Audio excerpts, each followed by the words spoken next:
పూరా local. Welcome to పూరా local. తెలంగాణలోని మున్సిపల్ కార్మికుల పరిస్థితి రోజు రోజుకు దారుణంగా మారుతుంది. మ్యాన్ హోళ్లను, ప్రధాన రహదారులను యంత్రాలతోనే శుభ్రం చేయాలి. చెరువుల్లోని గుర్రపు డెక్కను తొలగించేందుకు కూడా వాటినే వాడాలని చట్టాలు చెబుతున్నాయి. జీహెచ్ఎంసీ మాత్రం పారిశుద్ధ్యం, ఎంటమాలజీ విభాగాలను యంత్రీకరిస్తున్నామని కోట్లల్లో ప్రజాధనాన్ని ఖర్చు చేస్తున్నారు. కార్మికులతో ప్రమాదకర పనులు చేస్తూ వారిని మరింత ప్రమాదంలోకి నెట్టేస్తున్నారు.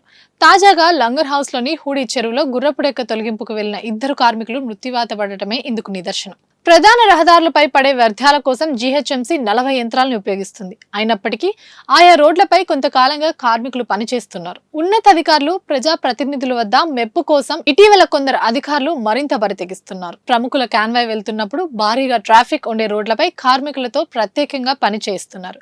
గుర్రపు డెక్క తొలగింపుకు ఉద్దేశించిన భారీ యంత్రాలను జీహెచ్ఎంసీ పక్కన పెట్టింది.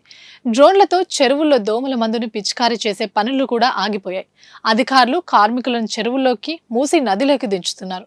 ఇటీవల సికింద్రాబాద్, లాలాపేట్, మీరాలం, మన్సూరాబాద్, సరూర్ నగర్ చెరువులో కార్మికులు ప్రమాదాలకు గురవుతున్నారు. దీంతో కార్మికులు తమ ఉద్యోగాలకు భద్రత ఇవ్వాలని కోరుతున్నారు. ఇవి ఇప్పటి వరకు అప్డేట్స్. మరిన్ని అప్డేట్స్ కోసం చూస్తూనేనండి పూరా లోకల్.